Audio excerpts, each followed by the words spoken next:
Do we have a quorum?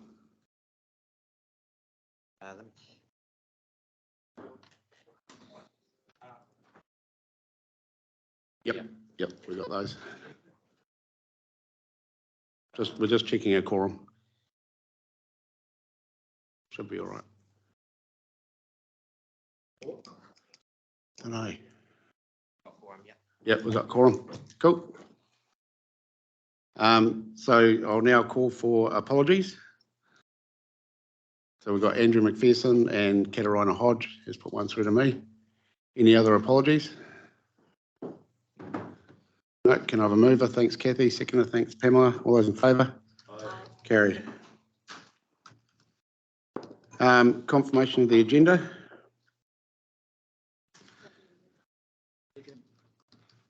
All those in favour? Carried. Disclosures of interest. Anyone got any disclosures of interest? No. Stu to move. Pamela to second. We don't need to move. You don't need to move? Okay, all right. Item 4. Page 6 of your agenda. So I'd like to welcome along Matthew and Ian and Keith to give us a presentation from the Lower Waikato Catchment Committee. Is that what you want to be known as today? Yes. Yep.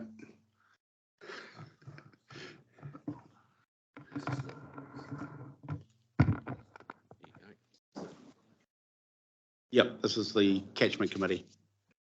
So not the Waikato Drainage. No. Yep, Lower Waikato Catchment Committee, Flood Protection. Yep. Oh, who's that?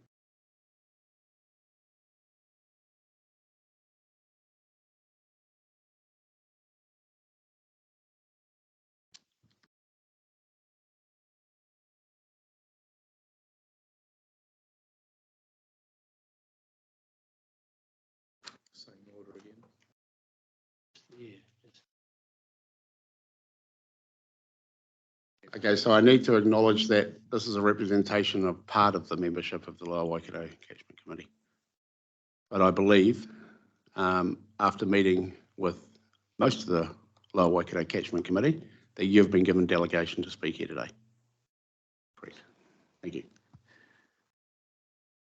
Thank you, Mr. Chairman. My name is Ian McDougall.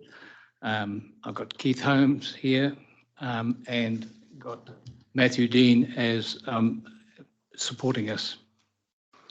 We're, as you rightly pointed out, we are only the farming representatives of the ratepayers of the Lower Waikato Catchment Management Committee, Flood Protection Advisory Subcommittee. We've come here today to support the construction and proposed design of the barge. And why are we talking about a barge on the river and what purpose it will be and how it will influence the running of the river, the actual water. Firstly, I would state that I'm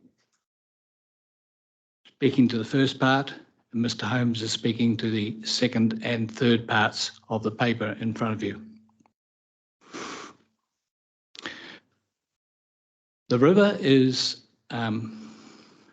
had been protected for some time by a barge on the river. It was run by Peter Arnett, and the last 10 to 12 years we've had no barge. The degradation of the river is alarming. And I will give 3 examples which are hurting someone else on the river other than farmers, and then I'll come back and talk about the farming community. The river has eaten into the construction of the sides of the river. And this is highlighted by at Mercer, at the Whāingaroa entrance of the river to Waikato. The river has eaten into the bank of the river and is threatening State Highway 1. This is a major problem and will become a major problem for New Zealand. The groins, which Peter Arnett put in, are way out from the edge which he had put in at that stage. The second example is the same as the eroding one, is at Tuakau Bridge. 200 metres south of Tuakau Bridge on State Highway 22. It's only from here to the microphone from the edge of the road, the river, now. And the same at Aotea.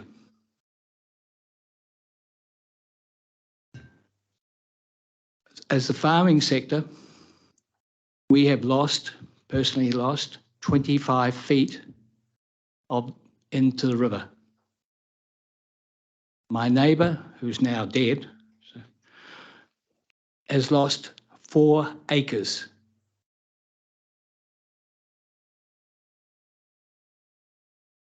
And my other neighbour has lost up to 35 feet to the river. He's going to have to shift his pumps back from the river for a stock.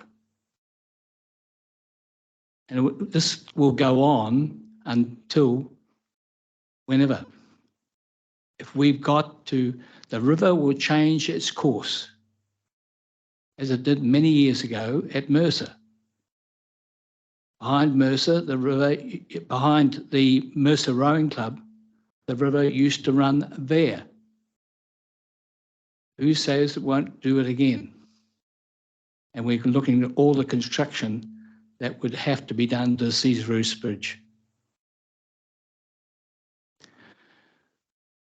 The groins have to be either replaced or put in closer to the bridge, to the bank. Only one machinery can do that, and that is the barge. Now I'll get Mr. Holmes to talk about 2 and 3 of the on our submission.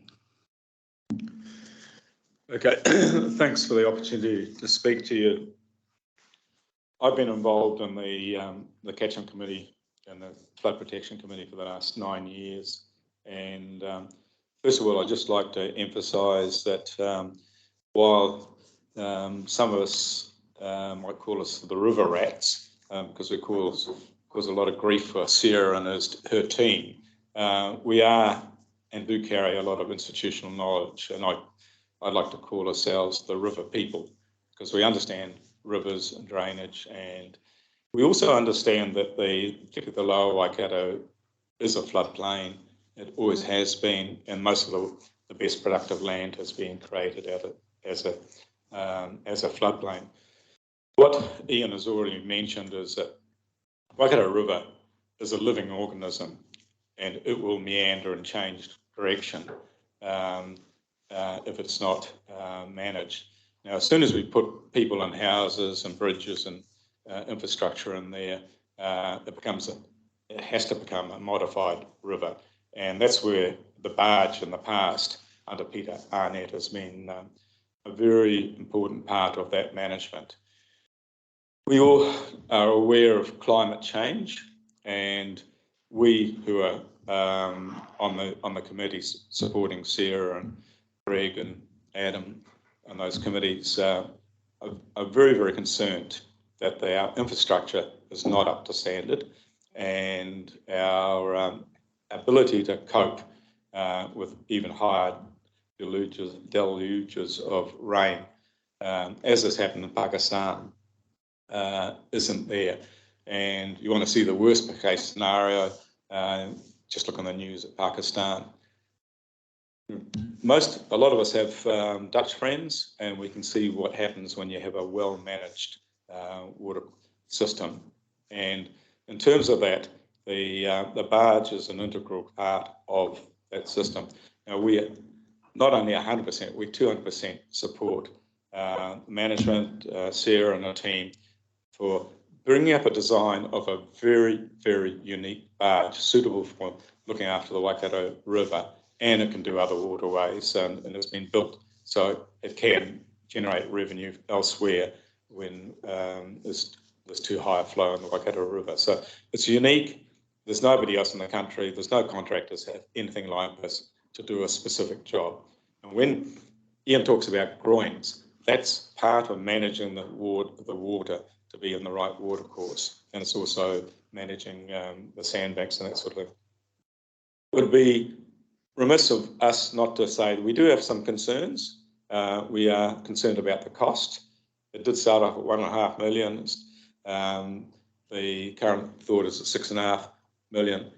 It will be, when it is out for tender now, it will be over $6.5 million. But we cannot continue without the barge. So I'm just putting the peg in the sand and saying, look, it will cost more, but we have to do it. It's part of managing the water from the Waipa and the Waikato River going south and all the infrastructure there. We also have proposals in our minds that we would like to float, is that the management of the barge needs to be a commercial operation. And in the past, we've had things like lates, which many of you will remember were quite common, and other regional councils have them, district councils. So that's a commercial arm looking after it with a secondary board and focused on getting optimum use of that item, which is the barge. It's a significant item and needs specialist attention.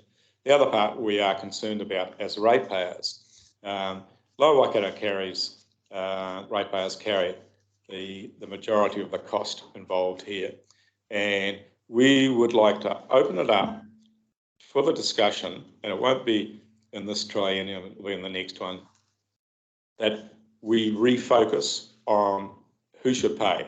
And it's our strong view that the railways and the roadings and the people of New Zealand pay a bigger share. Now that's something internally to Waikato Regional Council. They need to lobby government to say, front up, this is, if you want to put another 5 million people from Auckland down to Hamilton on the river's edge, you need to make sure the infrastructure is up to speed. So just to conclude, I started off with 200% support for the barge. I'll lift it to 1,000% because we need it. We cannot look after that river without it. It's a specialist item. Give credit to Sarah and her team and the advisors they've used. They've come up with an exceptionally well-designed animal that'll handle everything we need in the foreseeable future. And there's no such thing as a dumb barge for the Waikato River. It has to be a specialist one. So I fully support this on behalf of us, the ratepayers, and the members of the committee. Ian. Finally, I just want to cover the resilient management of the committee. Hold on, I just need to check the standing orders on something. That's at my discretion, isn't it? I'll allow them to carry on, yeah. So you're allowed 5 minutes each, and you've both had your 5 minutes under standing orders. So I'm going to allow you to conclude, Ian. Well, it's my discretion whether you can conclude, and I'm saying conclude. Go ahead. Thank you, Mr. Chairman. It's my last meeting, so they can fire me after this. No. Can I just ask a point of clarification? Can I just ask if you guys can focus on like the actual concept of the barge project and the purchase of it, etc. There's no question that that's not supported by the council. It'd be really helpful if you could just focus on things where you suspect there might not be support from the council, if that makes sense, Could you focus on stuff where you're concerned that the council might not be on the same page as you are? Because that would be quite helpful, because we're all on the same page as you guys in terms of the barge. There's no question of that. Yeah.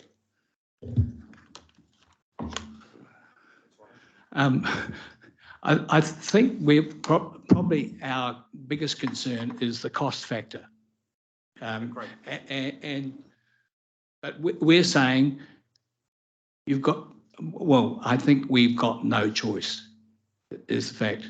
The river has managed itself for these last 10 years, but has gone backwards in a large degree. And the barge will get the river flowing in the right places, because at the moment it's flowing against the shores. And if it flows in the middle, it'll be better. If I can just come in there, Stu. So basically, Ian's right, it's a cost. So there's two parts of that.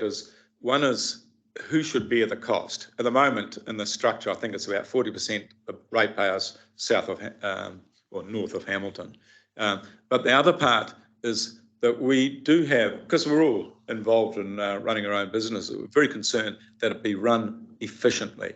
And we can make money out of that barge because we can sublet it at off seasons, but it needs a separate entity to say, look, we're going to make money out of this and maintain it. So it's two parts to it, Stu. Thank you. So what I took out of that, and what I'm guessing you want minuted or recorded, is that you'd like it to be under a private arm and take the politics out of it. That that could be one of the things that Stu's talking about, where council may or may not support. Is that correct? I think that's something to explore with the committee. Yep. And the council and the council staff.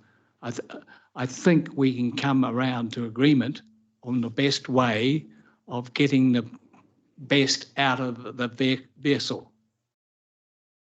Okay. Because we don't think, in all due respect, that the council is the right owners of the vessel per se. No, Yeah, but I just, it's not the ownership, it's the operation, and it's and the governance that goes with it. It's a peculiar beast that needs peculiar knowledge and an accountant with a sharp pencil. Correct. So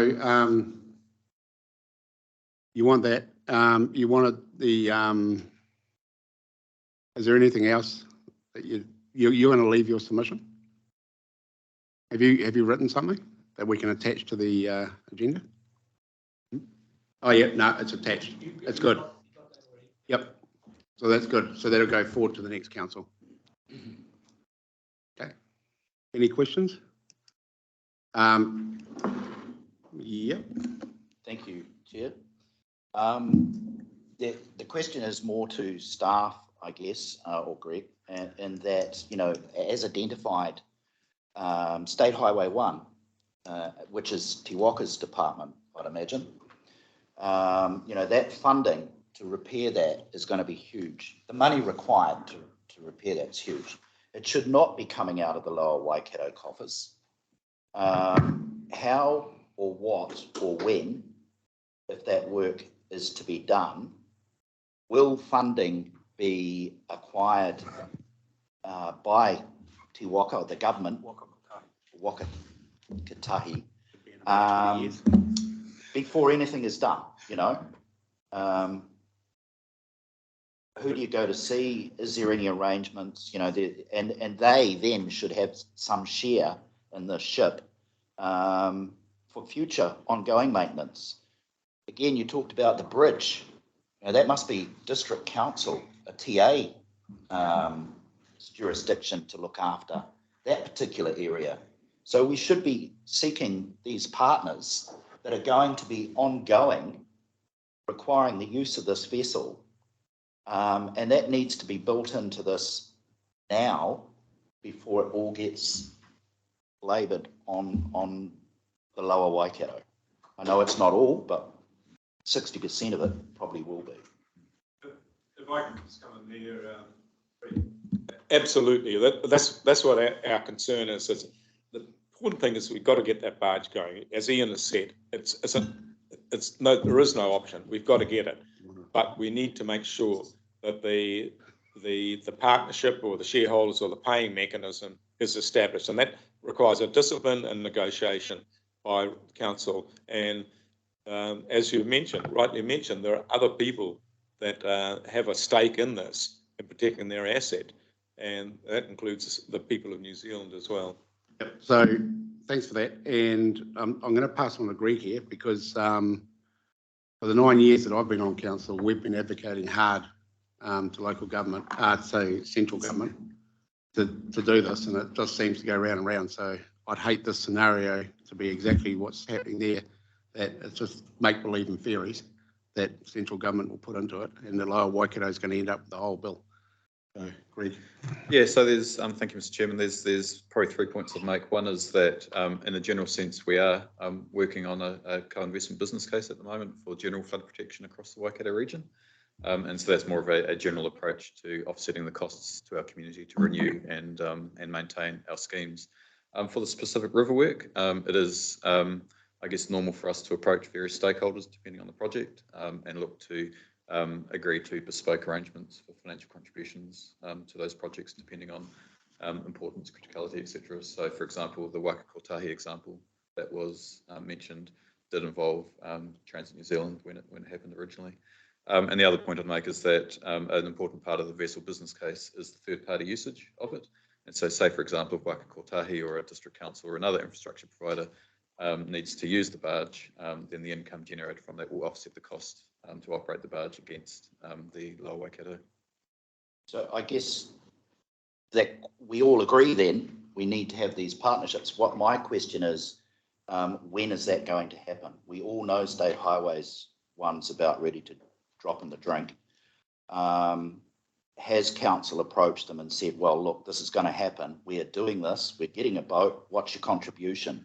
When is that going to happen? What, you know, Yep, so at the moment we aren't seeking a financial contribution, but what we are seeking is confirmation from various users that we can see on the river about what their annual work program might look like, so that we can start to get a better idea of what that third-party commitment might be to provide that business case to council. So that engagement with State Highway 1 owners has already happened? So we're engaging generally around what use they might have, but also project by project we'll engage with the right people in those agencies. So say, for example, if that State Highway 1 situation comes up, we would engage with the right parts of Whāingaroa to talk about how to progress that project. Okay, I'm sorry guys, but this is a great corridor for you guys that are going to be here next triennium. But the reality is we're given this half an hour and it's supposed to be 5 minutes and I'm getting tonged by my mate to my right here. So Kathy, have you got a point of clarification on what's been asked? Well, if Greg could just confirm then that, like, the co-investment business case, that that it will investigate, you know, what other money might be able to be made from the barge through third parties, what the costs are that might be, you know, for running it as a commercial arm, etc. I know that other councils do things like that with, like, lakeweed harvesters, that they hire them out to other places. So will that business case look at all of that to see whether it's justified to have a commercial arm? So the business case, the co-investment business case is a separate piece of work, which is looking at general funding of flood protection. The specific work around third-party interest and use of the barge will be part of this project and is already part of this project. Pamela. Thank you, Mr. Chair. Just wanted to make sure that we did capture as a committee the yeah, that's what I was trying to do. Yeah, we need to make sure that what you've come to talk about is captured and just for the next council. And just want to make sure we capture the aspect of the documentation that you have sent through that supports putting forward to the new council the retention of the Lower Waikato Flood Protection Advisory Subcommittee. And I'm just wondering, is there an opportunity, Mr. Chair, for this committee to make a recommendation with regards to the induction program of the new council, that that the ideas that have been put forward by the attendees today can be conveyed to the new councillors. The importance of ensuring that we maintain an opportunity for local people who are living and working and doing business on not only the flood protection schemes, but also the drainage schemes. It's important that there is an avenue for that voice to be heard within council. Yeah, I guess you could move motion and put something through. But I would imagine that staff have well and truly heard the message. And I would imagine the people that are restanding would think. But personally, I wouldn't support their motion because I'm not behoving a new council to, I wouldn't want a new council to take from it that we're telling them what to do. And I agree with that, Mr. Chair. What I'm saying is there an opportunity for this committee to record in the minutes of this meeting? Move it, I'll second it. What's Make a strong recommendation. that Yeah, this, that's a good. that Yeah. this committee endorses the view put forward by the deputation today, that the Lower Waikato Flood Protection Advisory Subcommittee. Can we remove endorse? Because otherwise we're going to have another 2 hours of conversation. Sure.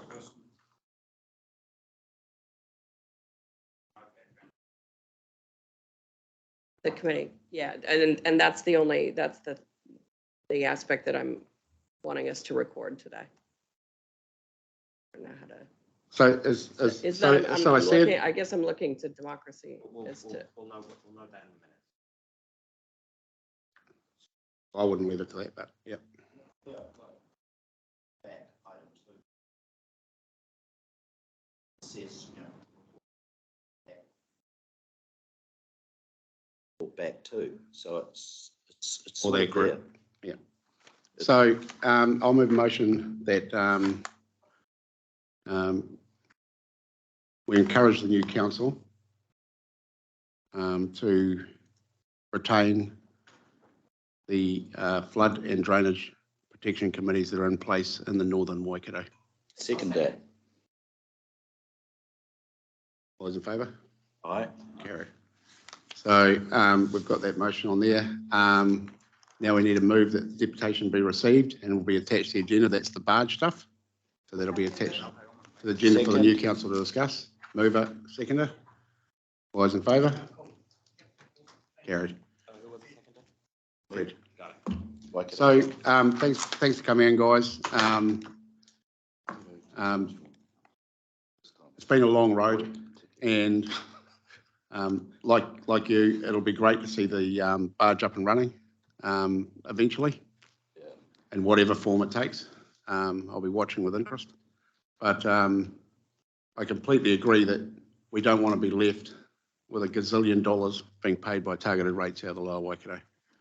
So we have to make sure, and that's what Greg's alluding to. We have to make sure that we're got a good business case, and then the new council will discuss. Hopefully, if they're all listening, the new council will discuss the late or the a business arm of council, a council-controlled business arm that has its own directors running the hiring and firing and the leasing out of the vessel, rather than 14 councillors. So we thank you for the time you've given us today, Mr. Chairman, and we also thank you for what you do for the community. I think it's appreciated, but you don't probably get the messages of that. But we do appreciate you putting your names forward, and you, Mr. Chairman, we wish well in your retirement. Thank you. Thanks for coming in. If you are, you're more than welcome to hang around and watch the rest of the meeting and have lunch with us, or move on, whatever you guys want to do. Yeah. Thank you. Good, thank you. Thanks, everybody. Thanks, Keith. Thanks, Matthew.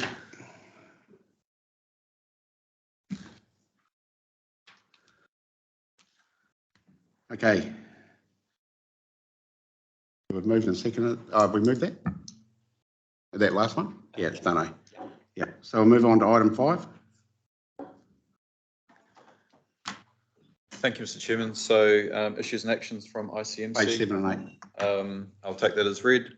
Just acknowledge that many of the actions noted in the report will be discussed throughout the agenda today, but I'm happy to take any questions in relation to my update. I'm happy to move. Seconder? Pamela, all those in favour? Carried.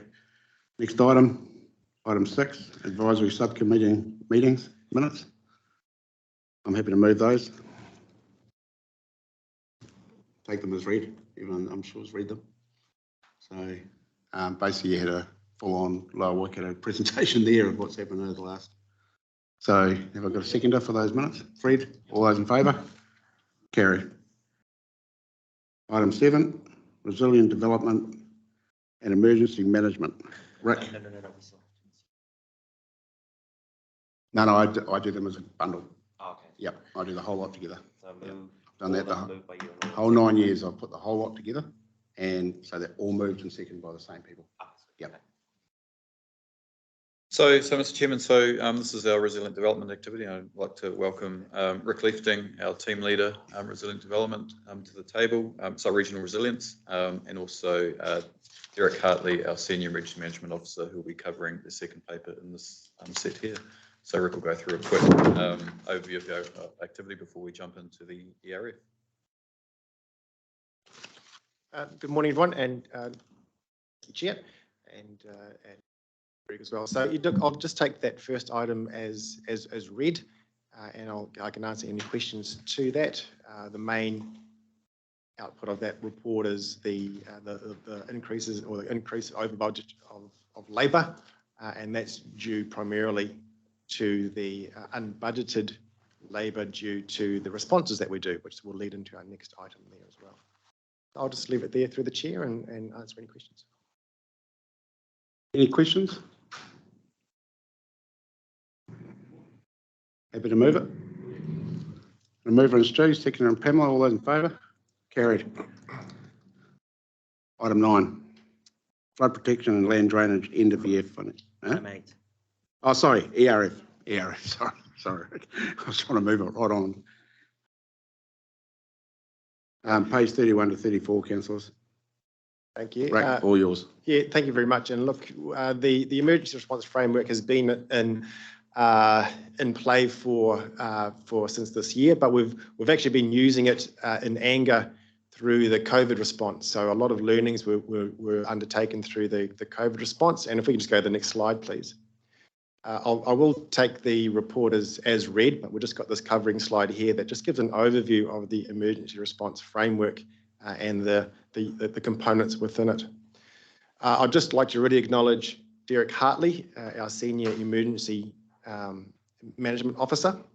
So he's really run this project from its close to its inception. Was a key component in the COVID response. We had a lot of learnings from that COVID response, and that has really refined this response framework, which we're now implementing. And in the report, you'll see that we've already implemented that through the establishment of an IMT for this current wet winter season and the potential for a significant regional flood. So, Derek, did you want to mention anything else to that? Yes, can I just also acknowledge Adam Munro, because he actually kicked this whole thing off a few years ago, and then it was left to me to pick up and finish off. So thanks, Adam. The emergency response framework, in my view, is an essential piece of kit that this council needs. We have some legislative obligations under the Civil Defence and Emergency Management Act, and this council has got some stuff we need to do there. When we do go out and work in the emergency management space, we are invariably interacting with other agencies, and these other agencies adopt exactly the same principles, the SIMS principles, coordinated incident management principles that our emergency response framework embraces. So therefore, that makes us able to properly, efficiently function with other agencies. And probably the most recent example of that is with the recent floods down in Nelson. the whole country, NZ Inc., all has to chip in to provide staff support and resource to that. And for us to go to that sort of event and not be properly trained would be foolhardy and would potentially cost somebody a lot of time, or at the very worst could cost lives. So I put a high value on our emergency response framework. I think we've kind of been doing it for a long time, but we haven't actually wrapped it up and properly pushed it into a space that we can readily identify. I could talk forever about it, but maybe it's better just I field your questions. Thanks, Derek. Been a while, haven't seen you for a long time. Yeah, thank you. Okay, questions?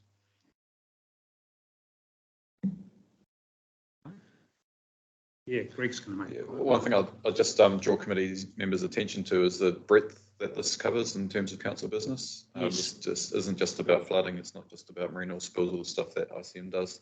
This is right across the full range of emergency response scenarios that we might have to deal with as a council, making sure that regardless of that scenario, even outside of that stuff that's noted on the table, that we're in a good position to respond as a council and support our stakeholders and other councils. We have adopted this framework in each of those silos for flooding, biosecurity, velvet leaf, the wallabies, environmental harm. We used that for a significant sewage discharge in Taupo a couple of years ago. Of course, the big game has been business continuity with the pandemic. The marine oil spill space, this council has a legislative obligation to provide marine oil spill responses, and of course the civil defence emergency management space. We've been operating in that forever as well. So. Yeah, actually I was just reflecting and noting your comments that prior to this this framework being formalised, I guess you've been operating quite successfully for a long time, and in my 12 years on council's been what we are. We always get criticised for something, but this is probably an area of council work where I'm not aware of us ever having received any meaningful criticism. In fact, it's all been really positive in terms of how we participate in these responses, both locally and in conjunction with our various neighbours around the country. So, good work. Yeah, this council and other agencies have a real strong can-do attitude, and that's what gets us through. Yeah. Which is kind of the Kiwi way. Yeah. Cool. Yeah. Okay. Oh, Kathy. Right. Yeah. Yeah, thanks for bringing this to us. I just had one question, and that was just, with the size of our region and things like an oil spill, for instance, in Lake Taupo, do you think that we've actually got the staff that we need to actually really implement this framework effectively, or do you think there are areas where we aren't as resilient as we could be? B. Only because, our team is primarily based in Hamilton. Yeah, so we have some gaps. We know we have some gaps, and we're working as quickly as we possibly can. We do have budgetary and labour constraints. What we have done recently, though, is we've actually we've acquired some decommissioned marine oil spill equipment, and we've stationed that at Taupo. And we have a group of people who can get down there pretty quickly, and we've started training with the local Taupo people, our staff, to deploy that. We've done the same with deploying stationing some equipment at Manaia, because it's far closer to Coromandel town, where we have a significant mussel and oyster industry. So that's trying to be sensitive to the needs of that particular industry. So easy to get staff there, can take a long time to get marine oil spill equipment from our big base, which is at Horatu. So I suppose the other thing maybe it's important to know, right now we've probably got 111 WRC staff who have undergone basic training on how to operate under this emergency response framework. Out of that, we've probably got about 50 staff who are capable of operating at what we call a function level. They could lead or participate in some more of the defined functions under a response. But there's probably only maybe 4 or 5 staff who are actually capable of running a significant response. And that is something we need to work on and work through as quickly as possible. Thank you. Fred? Yeah, just under biosecurity, just interested in our role compared to MPI, you know, when we've got Bovis, you know, the cow thing that's a long time ago. It's still happening. Is that because, I guess because it's still happening, it's not an emergency and it's being dealt with? And would that be the same as myrtle rust? Do we have involvement there? You know, what's the crossover? So can I pass over to Patrick Whaley, who represents our biosecurity? And I guess where I'm heading to, if we get a foot and mouth outbreak, what, you know, how that works? Thank you, Patrick. Cool. Morning, councillors. A good question, Fred. So the MPI is the lead for any national responses, and as a regional sector, we have a memorandum of understanding and an agreement that's signed up around how we support them. And we are, I guess, working through this with them as well. So, but it's a support role. If any national response, it is a support role, and they could actually do it without us, but they want us in support, but they could do it without us. Okay, so that's good. We've got it back. There's a plan B as well. Yep. Thank you. Cool, no more questions? A mover for the report? Yep. Kathy, seconder, Pamela. Those in favour? Carried. Item 9, flood protection, land drainage, end of year financial summary. Thanks, guys. Thank you, Mr. Chairman. And so this is a summary paper across the flood protection land drainage activities. So joined by Adam Munro today, our Manager of Flood Protection and Land Drainage. We also have online Sean Hodson, who is our Acting Manager of Business and Technical Services, as well as Sarah Leland, our Zone Manager, our Lower Waikato. And we've got Jodie Olsen online for Zone Manager Hauraki as well to provide any more in-depth answers to questions that the committee may have. We're on page 35 to 50. Councillors, I guess you'll have heaps of questions digging into these financials out of the flood schemes. Adam, welcome. Have you got anything to present to us, or are you just going to take it as read? Morena Koto, Mr. Chairman. Happy to take it as read, but I do have some introductory comments I can make, if you like, and I've got some photos I can run through for the committee. Yep. They wish to see some of the work that we've undertaken. 4,000 photos, or just? Not quite. So yeah, I guess it's fair to say it has been a very challenging year for the work program with the ins and outs of COVID restrictions. We've also had the shovel ready program, which is obviously been supported by the team. There's been recruitment and other staff shortages, challenges along the way as well, which we're having to manage. You would have heard about the inflationary pressures on budgets and also on the supply of materials across a lot of the work that we do. And we've also, from a meteorological point of view, we went from a drought where we did a lot of tuna eel recovery work to managing some several flood events. So we pretty much had it all this last year. And so I guess I wanted just to let the committee know, Mr. Chairman, that despite all that, it's been overall a pretty good result for the team, despite what's been going on. I do have some photos I can run through just to demonstrate some of the work that we've done, and happy to take questions at the end. And as Greg said, I've got the zone managers online and Sarah's here in person too, just to help with any questions or for further clarification. So thank you. So if I can have the next slide, please. Someone got running this. Can I do that from here or no? There we go.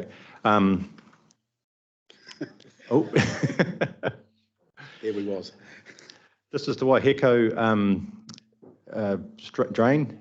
It's just an example of some of the work that we do, where we get a lot of debris that falls into the channels, and getting machinery in just to provide more stabilisation on some of the banks that have fallen in from previous flood events. And this is just ongoing natural. It doesn't have to result in a flood event, but you can see just some of the stabilisation work and the armouring that we use with the natural substrate using the trees that have come down as natural armouring. So that's just some of the work. And then the team come over and do some willow and popular planting as well, just to provide ongoing stabilisation. Next photo, please. Oh, it's probably an existing fence line thread, yeah. So we do plant back from that. Are you talking about this one, Pete? Yeah. It probably was a 3 metre before it fell in. And that's a good example where we do work with landowners to provide the bank stability. Pump boat maintenance. So this is the African Queen, which is otherwise known as our mud buster. It works on the lower Piako, primarily just desilting our floodgates, which can choke up with sediment, every 2 weeks with the tide. So we're out and about doing that. And just an example of some of the in-house construction we do. One of the boys there building a floodgate flap for one of our floodgates. So just shows you the array of skills that we have in the team. What do you call it, the African Queen? Was it made in Africa or? I'm not quite sure what the background is that, Stu. Oh, okay. It's a legacy. It goes right back to the scheme construction days. Yeah. But I'll take a note of that and I'll let you know. Text me the answer, yeah. Next photo, please. Next slide. Just some of the work that we've done around some of the water courses. So did a lot of debris removal with a lot of because we haven't, this winter has been probably the wettest on record. You probably would have seen that from some of the Niwa commentary. It's brought down a lot of debris that hasn't moved for some time. So the team's been very busy working with contractors, making sure the waterways are flowing and are stable, and making sure that we're meeting our level of service. So Where's next that photo, photo. Oh, sorry, Stu. Where's that far right photo? That is, just looking at my notes, that looks like the Ahikopi, right, near Te Araha. Yeah. On the Waihau. Yeah. Yeah. Next photo, please. The next slide. I just wanted to make a plug actually for the Thames Valley Drain Planting Trial. This is a project overseen by the Thames Valley Drainage Subcommittee. Stu, you will be very familiar with this. Yep. Very successful trial where we're using native plants to reduce the need for sedimentation or for mechanical cleaning, glyphosate use, and providing habitat for our precious tuna. And so what you see there is the shot on the left is some of the planting that's just been undertaken more recently, and then on the right-hand side you can see some of the maturity of the plants and just providing that shade and that stability. And so far the results are showing very positive outcomes, and we're looking to expand this program going forward as part of our LTP, Mr. Chairman. And next slide.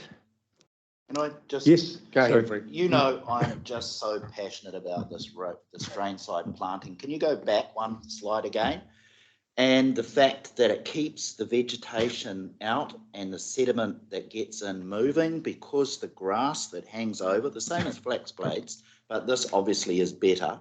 And it's that action, the constant action. The current moves the grass this way and then it goes back again with the wind, and it's just a no-brainer. And I'd love to see all our drains, both sides, all done exactly the same. So well done. Thank you. Thank you, Councillor. And the other point too is that a lot of our drains are the north-south orientation or east-west. So whether it's north-south, sometimes we only plant the northern side. So we get cast a shade over. So we just don't do it willy-nilly. There's actually some really good principles that we're learning as we go. But the dividends are starting to pay off. So next slide, please. Yeah, just this is in the Lower Waikato. So you would have heard about the Mingawhero pump station commissioning, the first Archimedes screw pump in New Zealand that came over from overseas, now fully commissioned.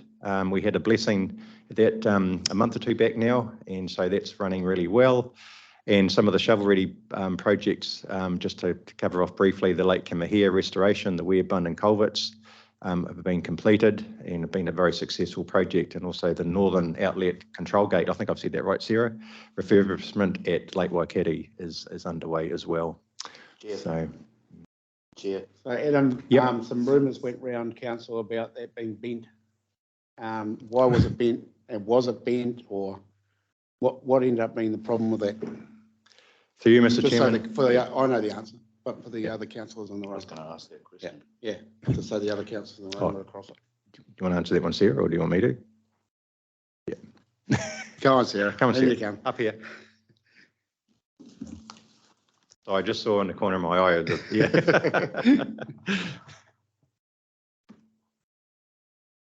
So thank you, Mr. Chair. I just highlight in the status report for the last Lower Waikato Advisory Subcommittee meeting, I actually put a full investigation report in there. So there's more detail in there that I can talk to now, but it was actually just a slight misalignment. But I think given the, design of that screw pump, it only needs to be, I think, probably out by a little bit. That there then ends up being obviously that that friction, which obviously affected the rotations. So it was identified that that had occurred during transportation, and that's something that we're continuing to work through with fish flow, and we have put some measures in place to prevent a reoccurrence of that in the future. But just encourage you to have a look at what's in the status report there in terms of that investigation report, which was undertaken by the assets team. I hope that helps and answers the question. The other question that may have been floating around would have been,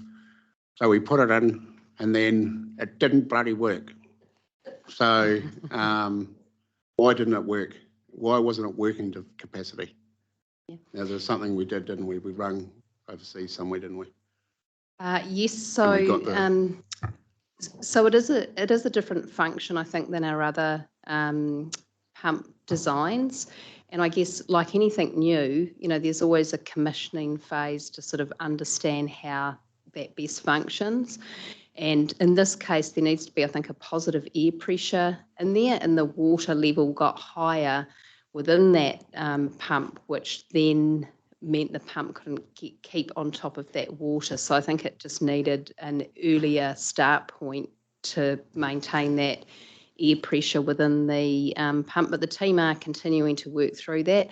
At the time as well, we had back-to-back rain, and whilst none of those events individually triggered like a 1 in 10 or 1 in 20 event, when you actually looked at them cumulatively over that extended period of rain, that catchment was actually really saturated. And when we actually looked across the land, there wasn't actually any flooding or pooling of water on the land, so we were meeting the level of service. It was just that drain was sitting higher than they had seen that drain sitting in the past, which wasn't surprising as well, because we'd gone through obviously some seasons of lower rain. But it is working well. There haven't been any, I guess, higher levels since then, and the team will continue to build their understanding of these new pumps, obviously, as we can continue to commission them. And we're working closely with Holland anyway, with the people that made it,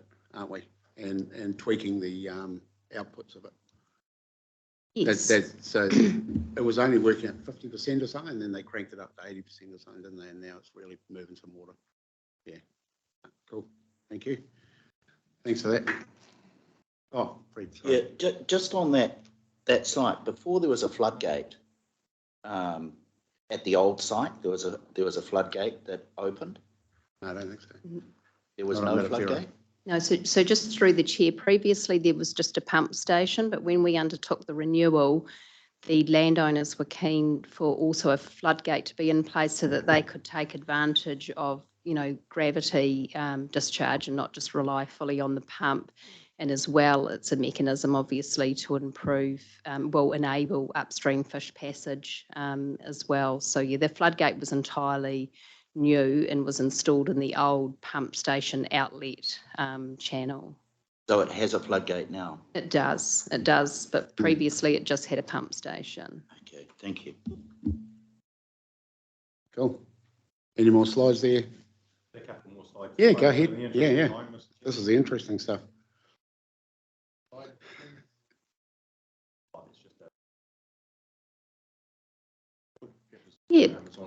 Yeah, so this is one of the signs that we put there. We really wanted to recognise that this, the partnership there with Ngāti Te and the uniqueness of this being the first of this type of pump in New Zealand as part of our journey with fish passage. So you will see that there on site.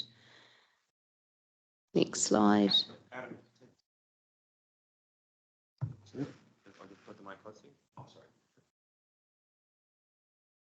These are just some examples from the operations-led capital program. We had about a $1.3 million program led by the team this year. It included a number of floodgates and outlet structures, as well as a reconstruction of the Whāngaroa weir, which you can see there on the top right. Next slide.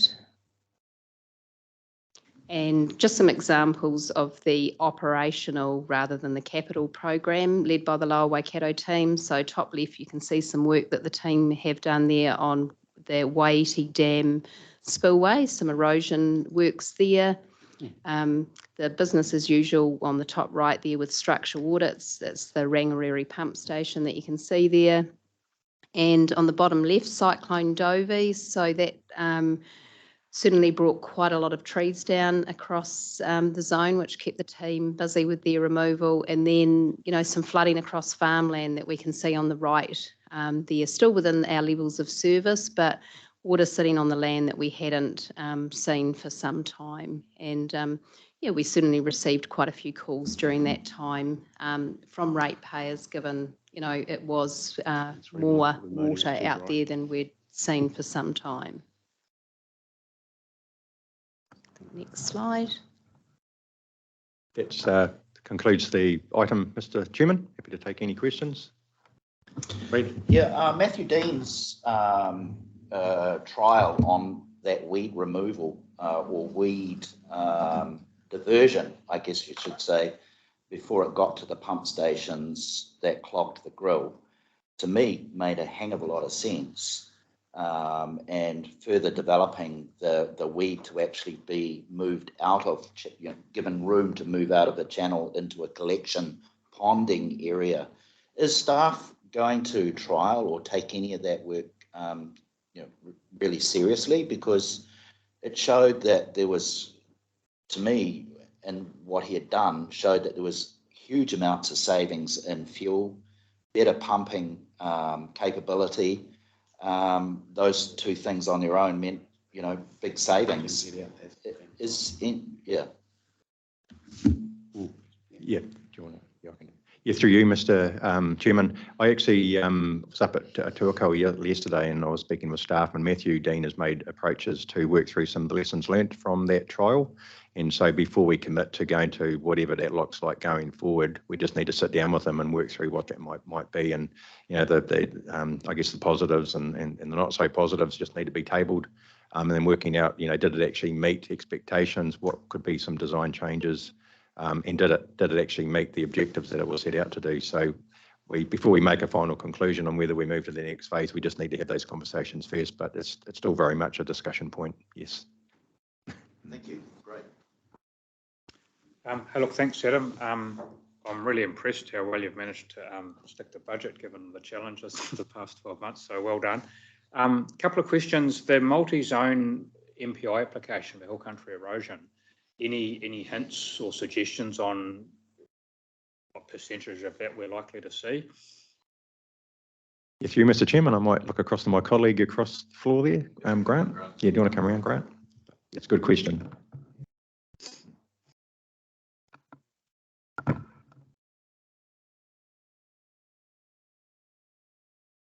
Yeah, morning everyone. Grant Blackie, everybody. So the funding was oversubscribed by about 50%, and we're expecting to get decisions. I think October. It's going to be a bit delayed. So I guess, you know, we're anticipating probably getting a bit less than we applied for, but we're still hopeful of getting a decent amount. Yeah. Okay. Cool. And the last question was, given the challenges we've had with labour, resources, etc., have we deferred any, probably I guess river management catchment work as a result of all the excess rainfall events we've had in the past 12 months, or are we fairly up to date with bearing? I could talk about that when we come on to river and catchment, if you like. Yeah. Thanks.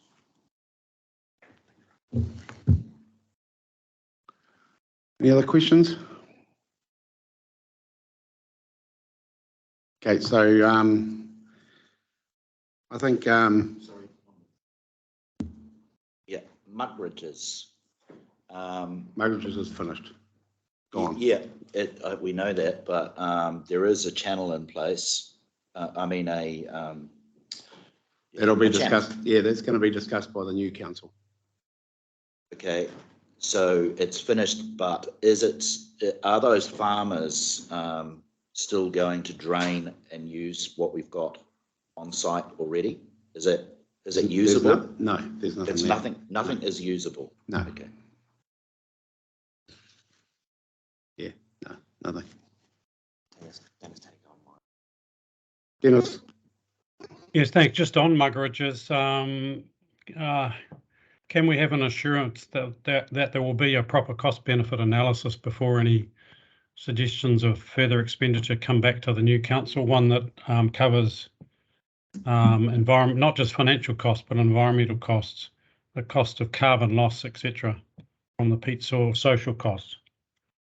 Can we have some assurance that will happen, please? Yep, I'll get Greg to answer that, but again, I would say that's like I've answered most people today. That'll be up to the new council to decide how they want to run with that. Yeah, sure, I understand. I understand that, but in terms of preparing for that discussion in the new triennium, I'd suggest we need a proper cost benefit analysis before we proceed any further. So through you, Mr. Chair, we are working with Whāingaroa District Council on that, looking at some other options around that to service those particular landowners, and we'll be returning to council in due course to have those discussions, including what our contribution, if anything, might look like. Yeah, I don't believe on the question of whether there will be a cost benefit analysis as part of that, can you answer that, please? So we'd certainly need to consider that as part of any investment that council gets into. As part of our due diligence, yes. Thank you. Thanks, Dennis. Adam, Sarah, we're blessed with the greatest staff in the world in the catchment area. Emily, Julie, everyone on the team, and I think you've had a spectacular year with everything thrown at us, just like you said, and you've dealt with it extremely well. That's the whole team. It's done very, very well in really, really trying times. So thank you very much. Thank you, Mr. Chairman. Mover, Pamela, seconder, Fred, all in favour? Carried. Next item.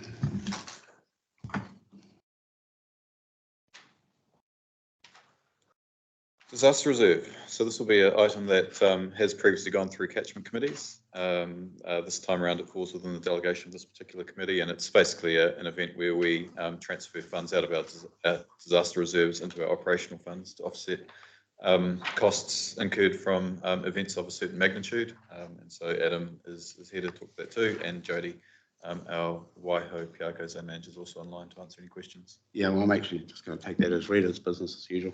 So it's happened several times over the last 9 years. So can I have a mover? I'm happy to move. Second to Kathy. All those in favour? Carried. Item 11, integrated catchment management. Yes, so resource consent compliance overview. Yes, Mr. Chairman. So I welcome Christina Healy, our environmental compliance and planning team leader. 55 to 58 councillors. To the table, and so ICM is a significant resource consent holder, over 200, and so Christina's team undertakes a huge amount of work to make sure that we're doing what we need to do in terms of managing and operating those resource consents. This paper is an annual paper that comes to council just to provide you an overview of where we're at, and also speaking to some of the continuous improvement that we do in this space. So I'll pass over to Christina. Do you have a presentation, Christina, or do you just want to take it as read? Yep, go ahead. Kia ora tātou. My name is Christina Healy, Team Leader for Environmental Compliance and Planning here in ICM. So I will take the report as read, if that's acceptable. Absolutely. And I've just got 3 slides which build on some of the pictures that Adam showed you as well. And I'll just point out some key compliance things that we've been looking at these sites. So first slide, please. This first one here, this is Whārakawa River in the Coromandel. and where we undertook some maintenance on an existing erosion protection structure, which is on the left-hand side there. And this one was constructed in circa 2018-19 work season, and they used poplar piles pushed into the base of the riverbank and vegetation layering behind it. It's an example of our soft engineering approaches that we undertake. And this type of erosion protection structure provides habitat and in-stream structure for fish and other aquatic species, including kura. It's on the right-hand side is the new extension. And so this was also constructed, again, layering vegetation, but this time it was secured in place using steel cables and pipes driven into the base of the bank there. As you can see from the active construction photo on the right, there is a small plume of disturbed sediment from the seal pipes and vegetation layering. This tends to dissipate very quickly, usually within an hour or two after the work's finished, and it's usually only when there's activity in the wetted area. So this was one of the sites that we audited. It received full compliance, and I thought it was a good example of some of the softer engineering approaches that we do for river management. Next slide, please. The photos here are from works on the Whāingaroa stream at Tauhara Drive here in Hamilton. And they were completed with Hamilton City Council under our 3 zones river management comprehensive consent. These photos show the stages of construction and methods used for construction of a rock revetment erosion protection structure. Part of the reason for this rock revetment was that there's a horse arena on the bank. Just behind it, there's also stormwater discharge points in the area as well. So determining whether or not the river management officers look at the situation to determine what the best erosion protection method is for the site. My team then comes and audits to make sure that the works are undertaken in accordance with our best practice and our resource consents. So the construction starts with positioning of the base rocks to create a bund. So the first photo there on the left-hand side is those base rocks being installed, and this creates a bund whereby the building up of the rock revetment occurs behind that area, and it just reduces that amount of sediment that's generated and gets into the waterway. You can also see the use of geotech fabric and also the coconut matting. So the third photo along there is coconut matting used to stabilise the bank. And then the last photo on the right, that shows that the grass strike 2 months after the completion of works. Next slide, please. This last example is from the work that was carried out on the Rotungaro Canal in Ringaroa West, where accumulated sediment was removed from the base of the watercourse. Material was deposited on the landward side of the stop bank, which you can see in the photo on the right there. These photos show a number of best practices in place. The photo on the left shows working in the wetted channel, so leaving as much vegetation along the banks as possible, along the lines of the benefits that Adam mentioned in terms of the drain planting trials about having vegetation on the banks.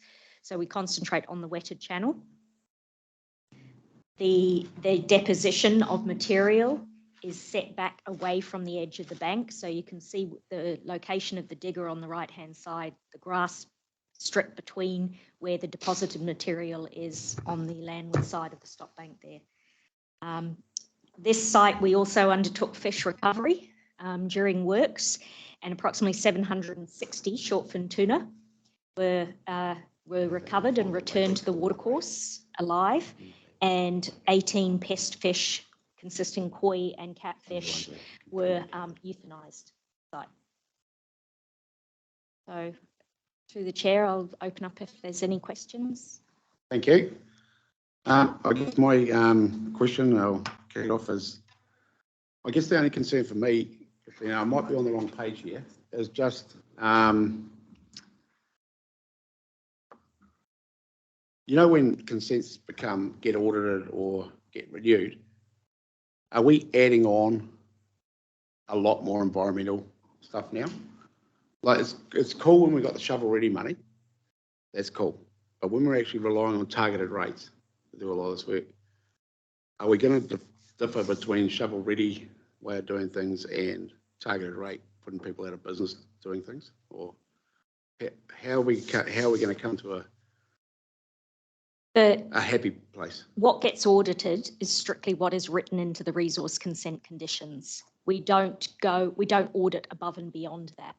We may take note of any enhancement opportunities that may have taken place or additional measures, like, for example, where Adam mentioned the fencing and planting in terms of the catchment management services that we provide and working with the landowners on that sort of thing. But in terms of what is audited and what is reported against that audit result is purely what is written in those resource consent conditions. Any new consents would have to be assessed against whatever new rule regime. So in 5 years' time, my guess is as good as yours in terms of what that looks like. But we're not, the point I'm trying to make is we're not playing with things halfway through a consent. No. So like, we're not getting to 10 years and saying, actually, you need to do this now to comply. No. When we audit. Our best practice guidelines are required to be reviewed every 5 years under our comprehensive consents. So they do get reviewed, and they were last reviewed in 2021. They didn't result in any significant changes. They were more around identifying core principles on how we operate and refining some of the information in there in terms of the way we were doing things anyway. Cool. Thank you. Fred. Yeah, the soft engineering, that's brilliant. Anyone can see that. The geotech fabrics that are being used, I've got real concerns about that, and watching what has happened around Raglan, Cliff Street, the erosion control method that was used there and putting geotech behind the boulders. That is a plastic fibre, and it's all balled up and now dispersing all over the place. I'd imagine it'd happen in that river environment as well. And then, of course, the water getting in behind that then actively erodes the material behind it, and the structure collapses. I really think that you need to be looking at some of these hard structures, combining the two, both hard and soft. So you've got tree roots and plants holding behind the boulders. So, you know, again, more soft engineering than just relying on either or, but a combination of both. The last slide of the drain clearing or the channel cleaning, how long was that reach? I don't know exactly how long that one was. I can't recall, but I do know that generally they range from sort of maybe 600 metres to a couple of kilometres. But that one I think it was more like around that 1 kilometre mark. But I can definitely confirm. If there were 700 tuna eels removed, I would imagine it was quite a substantial reach. Yeah. By removing all their shade, shelter, vegetation, even though that was an issue, you know, as to why you were doing that, there should be, in my opinion, and as agreed previously, that you don't do any more than 1K and leave a segment. Yep. So the fish have some place to shade and shelter and food. Yes. And unfortunately didn't see the sediment controls, but I imagine there were major sediment controls at the end of that channel. In terms of the discharge going out, I think that one's got a floodgate on it. So I'd have to follow up to find out exactly what they did in that location. Yeah. Yeah, I'm just mindful that, yeah, sometimes the council seems to do things a little without all the safeguards in place that you do see, like Transit and others using now. I've seen a lot of that. Yeah. All right. Thank you. Thanks, Fred. Greg? Yeah, just to close, just can I acknowledge the Centre of Excellence that we have through Christina's team with the work that we do. And it's a real compliance culture that we have across ICM as well. I see a huge amount of pride from the teams in terms of the work and the effort they put into ensuring that we do meet our obligations to the environment, and also the extra going beyond as well, which is really impressive. So I just acknowledge that and the influence that Christina's team has on that. Yeah, it keeps the whole organisation safe. Yeah. Thank you. Thanks, Christina. Thank you. Can I have a mover and a seconder, please? Stu. Fred moved, Stu seconded. Yeah, all those in favour? Carried. Right, next item. Item 5971. Welcome grant. Can you? Sorry, item 12. Yeah. Page 59. So, Mr. Chairman, I welcome Grant Blackie, who looks after our river and catchment program on the Waikato Taupo side, and also Emily O'Donnell, who looks after Hauraki Coromandel, who has come down from Whitianga today. And we also have, again, a number of zone managers. Can't see Sarah in house, but I'm certainly online if there are any zone specific questions to dive into. So this is an overview of the whole activity across the region. Morning, everyone. We'll take the paper as read, but there are a few comments and a few slides to follow. Another massive year right across the catchment and river restoration area. Shovel ready, obviously a big delivery year in terms of shovel ready hitting the road. There is a table on page 3 of the report that sets out some of the regional outputs, and you look at the numbers working, the team right across the region working with over 350 landowners, building over 200k of retirement fencing, planting over 700,000 native plants, and retiring almost 1,000 hectares of erosion-prone land. So the stats are stacking up, of course, year on year. Bulk of the budget expenditure went really well. There were some unders in maintenance, but in terms of the bulk of the budget for catchment river work, it was pretty close. Also had to contend, of course, with COVID restrictions on access and illness and isolation issues, plus the storm events, Cyclone Dovey in February, and then the more region-wide ones and towards winter, particularly heading into Coromandel, Hauraki areas. What else can we say in brief? Yeah, in response to Councillor Kneebone's question, yes, the storms have generated a lot of work. They always do. So you get a lot of inquiries at the time, and you get a lot of follow-up work that runs for some years following. So we get the initial inquiries, we get the initial urgent work, but then there's a big tail that might stretch for actually quite a long time. Blockages, erosion, trees tipping over, especially when you get wind and rain together, get a lot of big trees falling in. That's a short summary from me. Emily might like to add any comments, or we can move on to we have two short case studies of shovel-ready projects, one in the Hauraki area, one in the Lower Waikato. But happy to take any questions now, or we just keep moving. Keep moving. Keep moving, all right. If we could go to the next slide, please. Emily. Thanks, Grant. Mōrena koutou rangatira, and really nice to be in chambers with you today. Just going to quickly take you into the wonderful world of shovel ready, and Kerry Nielsen will follow on after me. So we'll take you to Upper Waiumu, which is in the upper part of the Waiho catchment, adjacent to the Kaimais, and nothing says action like a mechanical mulching head on a digger. That's not all exposed erosion there on that picture on the right. That's actually mulch from what was a highly infested weed environment. Jess, can you, next slide please, thank you.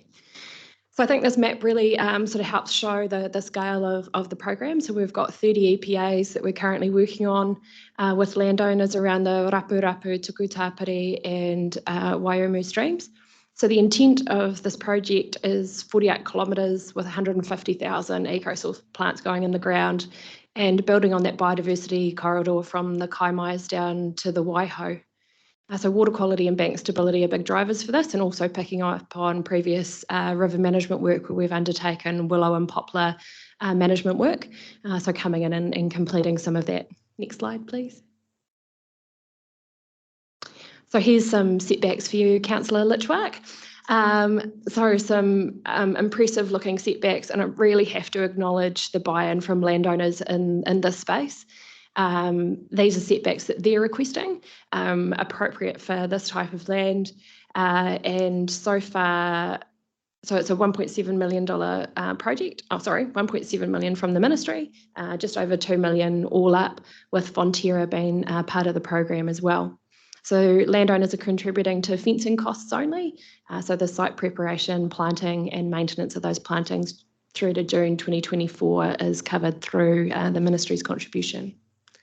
Next. So that site you saw earlier with the mechanical mulching head, this is it been planted. So progress to date has mainly been on the Rapu stream. So 9.3 kilometres of pest control. And a lot of that has been through mechanical mulching with follow-up herbicide application. 16 hectares of margins retired and just over 90,000 plants planted. Next slide. So for the remaining 2 years, the focus shifts to the Waiumu and Tuku Tāpiri, preparing for further 18 hectares of planting and further pest control work, as well as continuing the pollarding work around willows and poplars. And that program's been really successful and is carried out in partnership between the catchment management team and our operational Kenny's operational team. Next. Happy to take any questions in regards to that project. Myself. Can you go back slides, please? Yeah, that one. Those appear to be Olearia next to the fence. They look a bit sad. Coastal species? No, they'll be Pittosporum. They just look, the way that the photos transferred across when I've taken it out of the file, it does look like they're pittos. Distance from the fence? It's a bit deceiving in that photo. They're not as close as they look, because I actually queried that with the team myself. Yeah, photos do make things look difficult, but the setback, brilliant. The planting, you know, that looks like and I was going to raise the issue about carbon capture, to be able to actually not just do riparian management for the sake of water quality, but now for, offsetting carbon, and having the ability to be able to allow, or for the landowner to take advantage of that. Do we assist? Are we assisting in that space? You've been having more discussions about this than I lately. Yeah, okay. So, I mean, every tree that gets planted is capturing carbon. Sorry, Grant, if I can target in sure. on, the 30-metre setback I think is required. Do we actually help the landowner to be able to, and if it locks into a bigger area, the whole carbon thing, I want to sell this, sell these, for us to be able to assist farmers to actually get an income for doing this work, not just taking in riparian areas, but unproductive land as well, that landowners might want to incorporate. So I know this is kind of out of the scope of ICM, but I think it's an area that we should be investigating, particularly with the new council. So have we got the expertise in-house? I haven't seen Bala around, but it used to be quite a thing that we used to do farmer and learn what carbon capture, how to take advantage, and it's not easy. Okay, just briefly, there's about 4 questions there. So the council has got council-wide actions happening in relation to climate resilience. We have the Climate Action Roadmap. We have the Climate Action Roadmap Advisory Group. In terms of our area of work, we need to look at how some of those actions will feed into our work in the next few years. So there's a massive amount of stuff coming out of central government in terms of national adaptation plans and all sorts of things. So we're still grappling with how that will influence our work into the future. That's one thing. The second thing is, we can give advice to landowners on how to extend skinny strips to meet the 30-metre wide requirement. You can plant a few poplar poles to join up areas to meet the minimum strip requirements and things like that. So there are ways of doing it. We don't have in-house expertise when it comes to carbon. We never have. It's a complicated area. and we need to refer landowners to specialist consultants. There are particular groups like King Country River Care, just had a recent field day where they had one of these consultants come along and talk to a landowner group. We've run those in the past, and there was one just recently. And so there is quite a lot of interest in carbon generally, but the expertise on the emissions trading scheme and all that, it did not sit within the council. So the chair, I'd like, ICM to even sort of take a lead in this. I know we have climate action, but you can see the advantages in having in-house expertise to assist landowners to make some money out of this land. And it's not really our kaupapa. We're not actually pushing that barrow. And I'd like your input actually, Stu, your opinion as being a farmer and chair on what you think about that. Yeah, well, I guess so we did that work with Vaughan Payne, who wanted to set up a trust to take care of carbon, and that it would be an exclusive outside of council thing, but still with council, if you know what I mean. And Vaughan had a good look into that. We got through to Air New Zealand about planting huge amounts of Waikato land, and it sort of fell over when that lady left. But I think I see what Fred's saying. I definitely think that there needs to be some sort of, organisation of this, and I agree with Vaughan, outside of politics. So yeah.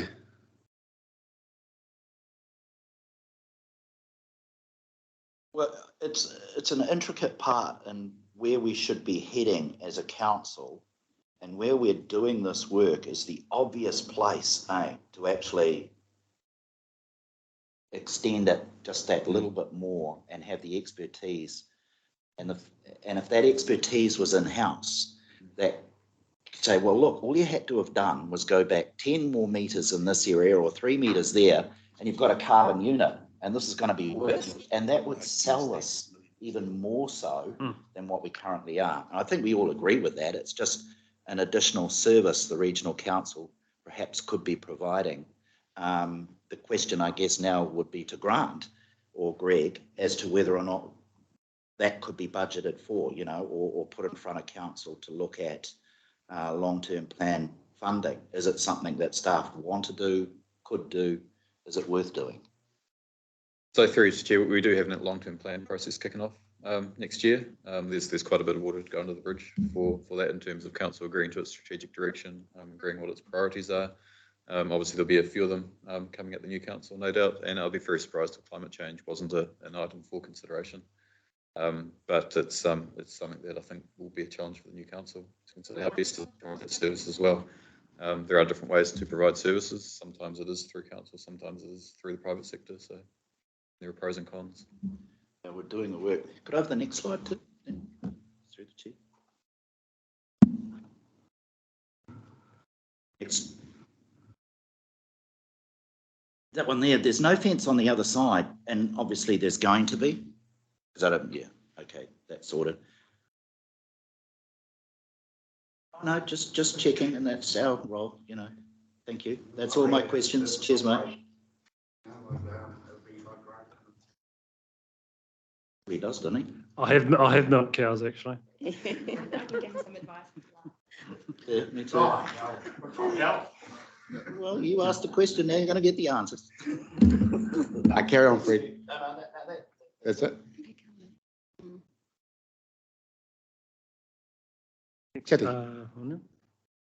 Yeah, hi Grant, thank you very much for the presentation. I just had a question about the Lake Taupo zone. I've just had a lot of conversations recently with the advocates for the Tongariro River. So really dynamic river, lots of risks of breakouts with that river in terms of, potential threatening the township of Turangi. They're really concerned about the lack of work that's going on there, and they've said that there has been a lot of work done in the past, but there's not that much happening at the moment.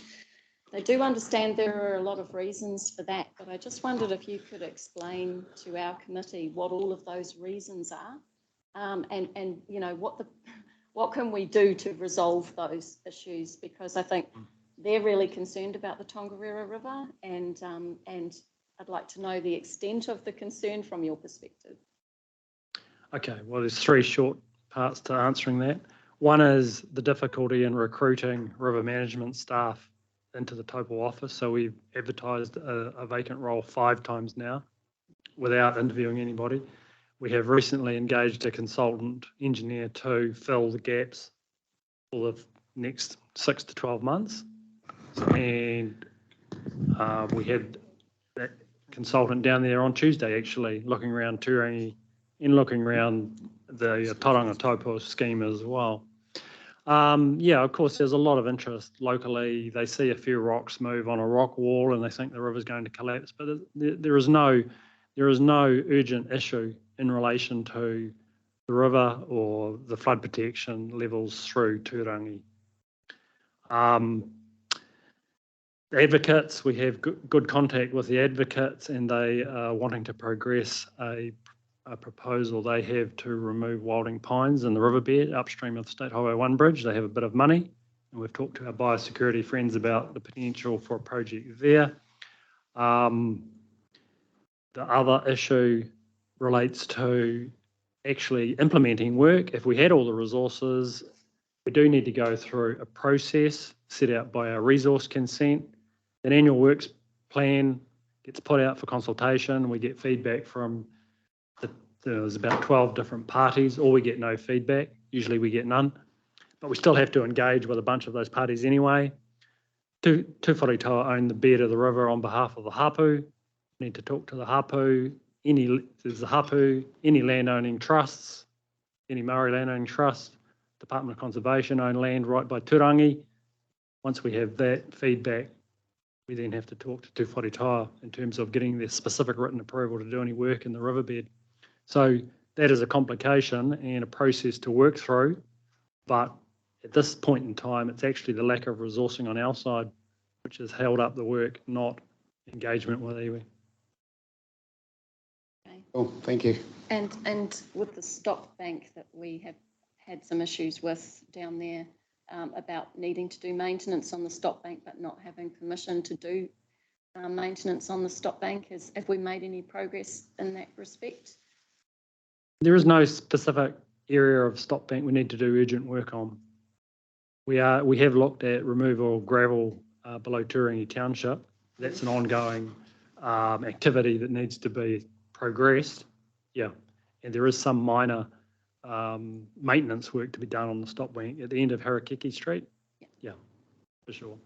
So that's not a major problem? No, absolutely not. I mean, there's a lot of interest from the locals, but we've had Ghassan Bashir look at it as well, who's a senior engineer, as well as Russell Powell, who's now working for us as a consultant. Both of them have looked at it, and they don't have concerns with that area. And we have explained that to some of the locals, because every time you park a car there, within 5 minutes you get 6 locals for a yak. So that's, yeah, they are very interested. That we have had a major flood there at one point. Okay, so that's very helpful. Thank you. Okay. Thanks, Grant. Hey, I've just got a question from there's no teaching to suck eggs here. Just a matter of interest. You know, when you mulch blackberry or whatever that is, do you spray it out first? Well, or does it just come back in 6 months? I would, yeah. Yeah, because it just so that photo has all been sprayed out. Yes.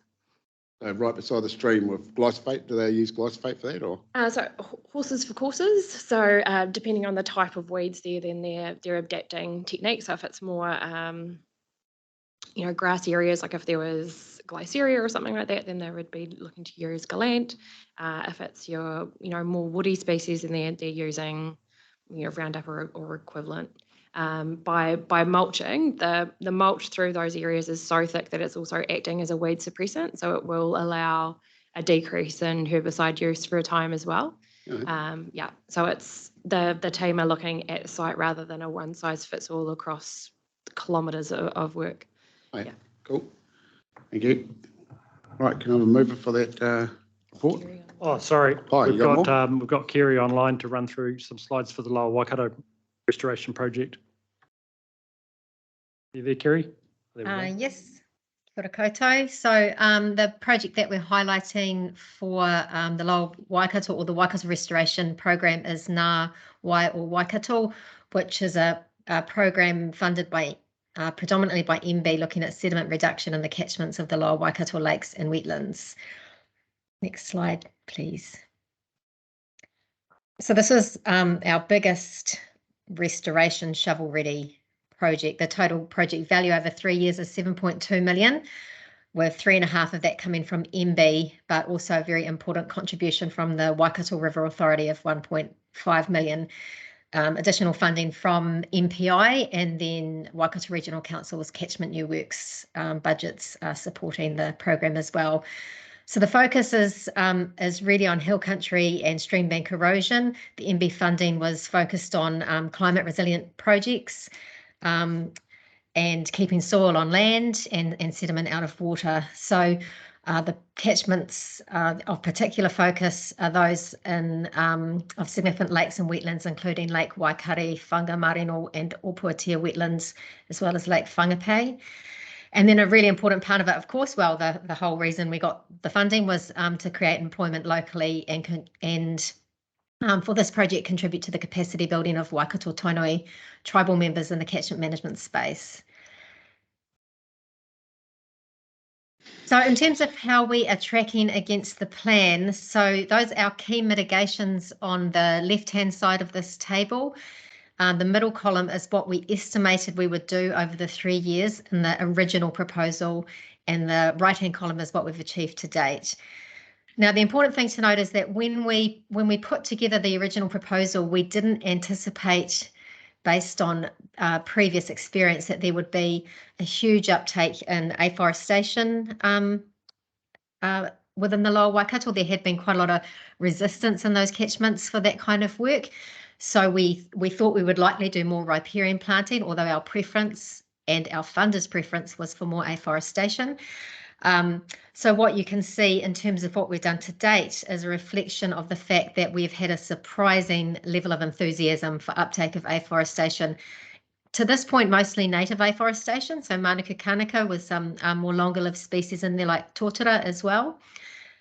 So with variations, we have moved our focus into that afforestation space. But you can see we've already retired almost 3 times more land than what we estimated in the original whole proposal, and that's still with $3 million to spend. We're down on the mixed riparian planting, but way up on the afforestation planting. So in terms of overall planting, we've planted around 200,000 plants in this project to date, with the target being 300,000. So we'll easily exceed that this year. And what this doesn't necessarily reflect is that because of the drought, a lot of our planting got delayed into this current financial year. So we've already done a significant amount of planting work in July, August that isn't reflected in our numbers. Really good uptake of pole planting. The limitation there is more on supply than on demand, so that's been great. And we've already exceeded, with a year to go, the number of river management structures we thought we would put in place to protect significant river erosion. And as per the previous discussion, the vast majority of those are soft engineering solutions.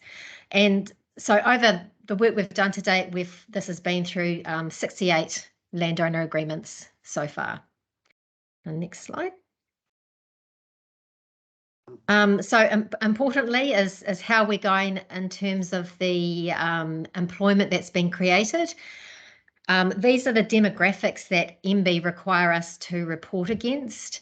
So overall, there's been almost 20 full-time equivalent jobs created through this work. Almost all of those have been locally, so that's within the Waikato region, but also specifically in the Lower Waikato. And then some other areas of interest there. Around a third of the FTEs created have been for iwi Māori, and a similar number have been people that didn't have a job prior to this project starting. And you can see the other demographics there. So whilst it's not just that 20 people have been employed, it's 20 FTEs. This has been across a really large number of different jobs, but the hours are equivalent to 20 people working full time. So really good and above target in terms of the social procurement. A lot of this in this project has been fencing, planting, weed control and that kind of thing. So we have, as I say, exceeded the expectations there so far. And next slide. So just in terms of just showing a few photos of some of the examples of work, on the left there we've got Barn Honui from Waterside Planters. They've been one of our iwi enterprises that have had quite a lot of work through this project, doing planting work and mana whenua for a lot of the lakes and wetlands in particular. And then on the right hand side, some examples of some of the areas that have been retired there and planted with afforestation species. Next slide. And here's some more examples of some, quite gnarly land that's been planted in Manuku Kānuka, of fencing off and retiring sort of bush remnants, and then in some of these cases just not requiring planting but allowing the land to regenerate. You can see in that picture on the right some poles planted in the background as well. So a real mixture and holistic approach to managing these really challenging steep areas on farm. Next slide.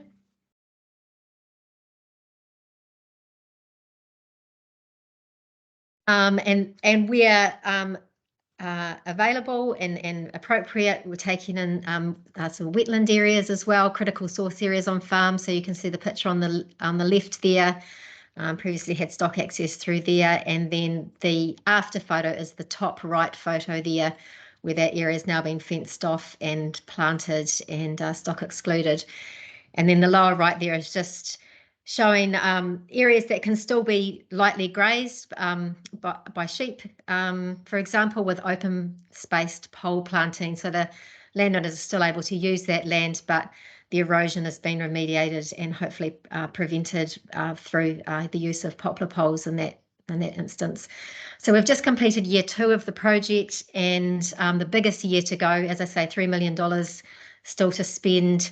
Very pleasingly, that funding is almost fully allocated already for the next 12 months. So we're really looking on track for meeting our targets and full expenditure of budget.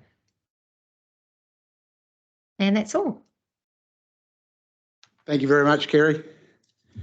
Has there been much of that, 18 to 20 degree slope land planted?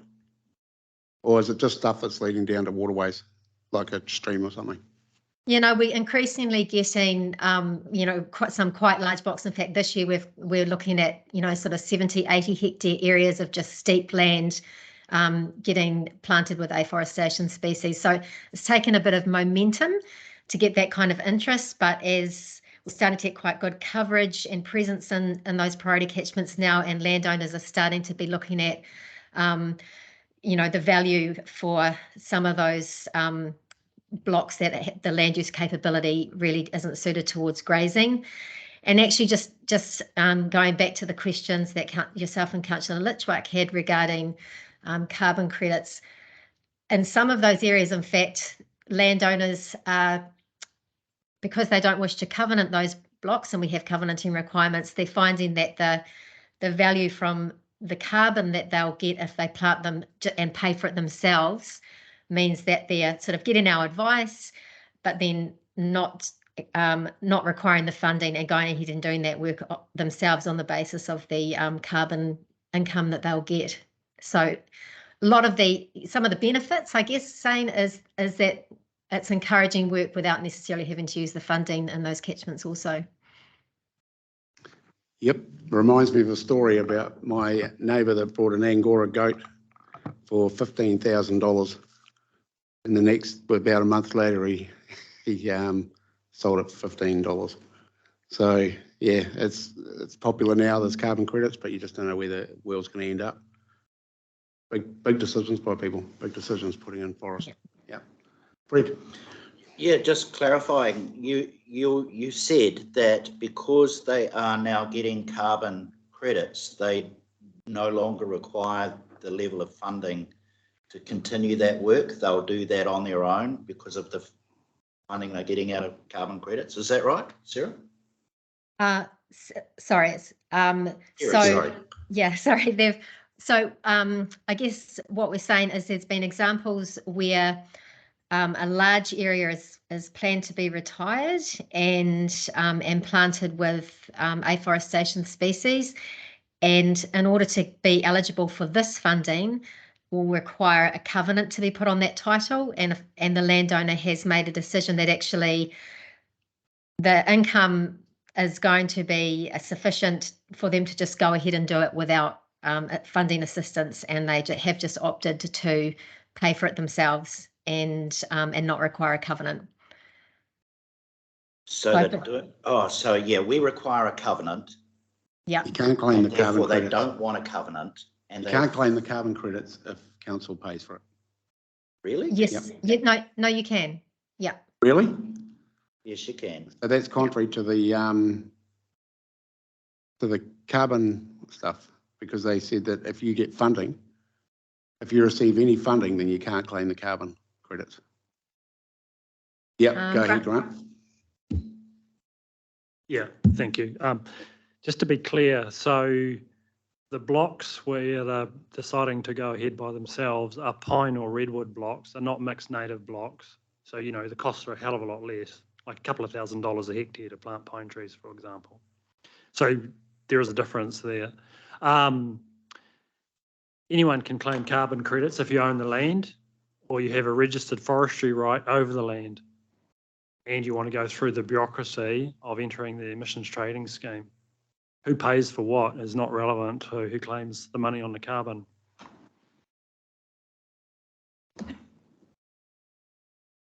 Yeah, okay? So that's correct. So some landowners have opted to just go ahead with it anyway because, as Grant said, the costs are relatively low and the potential income is high.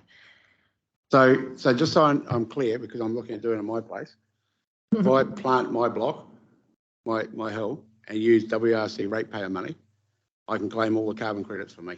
Yes. Okay, cool. Yeah, that's cool. Because I got told you couldn't,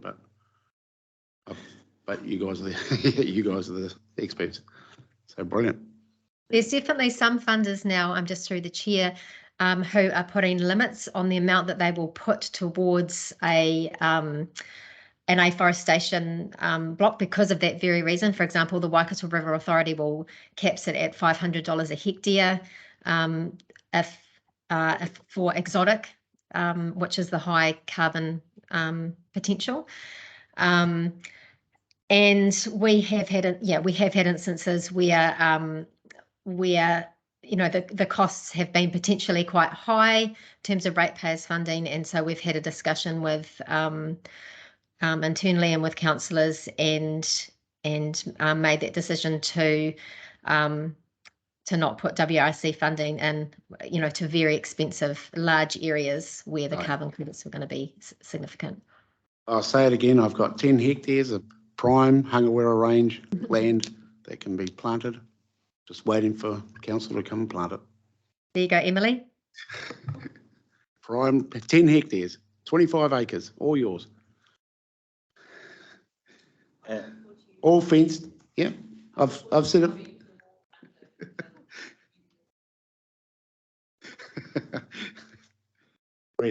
Yeah. Okay. Oh, sorry. Stu was first, I think, and then you. I just firstly, Kerry, really good to see a whole lot of action happening in the Lower Waikato catchment. It seemed for a long time there was very little. So yeah, really good to see that. Just want to clarify, it would be my expectation that if a landowner was planting up foresting land with exotic species for either for the purposes of timber production or carbon credits, that the regional council would be unlikely to get involved because they're I guess, business proposals that can largely stand on their own 2 feet, which is quite different to a landowner trying to get native forest established, which we know is extremely expensive per hectare. Would that be a fair call? I appreciate there's always going to be exceptions, but. Yeah, our current funding agreements that we have signed up, which, you know, are a couple of years old now, do for all funders indicate that we will provide funding for exotic afforestation. And so, as I say, that was even, these funding agreements were signed up even pre Waikato River Authority putting a cap on theirs. As you know, Stu, when we have had very large ones, we've come in and spoken and had a sort of a case-by-case basis. But for the most part, the blocks have sort of been more of the 10 and 20 hectares. And so, that, you know, that's not a huge windfall for the landowners. The more expensive ones have been where they're looking to kind of plant out the entire farm. And that's when we come and have a separate conversation about the appropriateness of funding that work. Yeah, no, thank you. Look, it would be my view that that we should be treading pretty carefully in those situations because to me, it's just a whole different ballgame in terms of the capital cost of establishing those exotic forests versus natives. But no, thanks, Kerry. Cheers. All good. It's probably my turn now. Chair's busy. Exotic forests, meaning exotic. I know we plant poplar poles as being exotic for erosion control. What other exotics does council fund? Are we talking pines and redwoods and gums? Yeah, so just through the chair, our funding agreements that we have will cover radiata, redwoods. I think we have funded some eucalypt. Yeah, obviously the poplar, as you mentioned, Councillor Litchmark. I think important to note the vast majority of the work has been Manuka Kānaka Tōtara mix, but there have been, as I say, some 10, 20 hectare areas for this project that have been radiata. Actually, one of the restrictions on radiata uptake has been the access to radiata seedlings. It was very difficult to get them last year, so most of the work ended up being native. So these 20 hectare blocks will never be milled? That's not necessarily the case. So why are we funding that? Perhaps I could. Why are ratepayers' money funding somebody else's business? Perhaps I could respond to that. The current council policy has not been changed for a long time, and you know we've been funding afforestation, small-scale afforestation for the last 20, 30 years. Well, that's it hasn't changed. You know the council money, the 35%, our standard rate or baseline rate is to help landowners get over an establishment hurdle to turn erosion-prone poor class 6 or 7 land, take it out of stock and put it into trees. And so that's where we target our money. The worst land that shouldn't be in grazing, we're not putting money into planting up good grazing land. If you're planting a hectare of pine trees at $2,000 a hectare, you know, you don't get very much from the council per hectare. 35% of that, $700 or whatever it is. That is the council policy. That's what it's always been. Whether they mill those trees, whether they leave them standing there, let them grow for 100 years or whatever it might be, small scale afforestation has just been one of the tools available to us. But we do draw the line on the larger blocks, which have got significant carbon revenues, and that's why we're very reluctant to fund large blocks. We haven't been. But there is no strict council policy on that yet. The council policy currently, I got that. Yeah, is that we could if we choose to, but it's discretionary, Fred. It's discretionary. Well, it's discretionary on with staff as to whether or not they want to do that, and I think that politics needs to come into this. So I think that's a great discussion for you, Stu, and Pamela, who are standing next to Ryan, to look at that policy and changing it.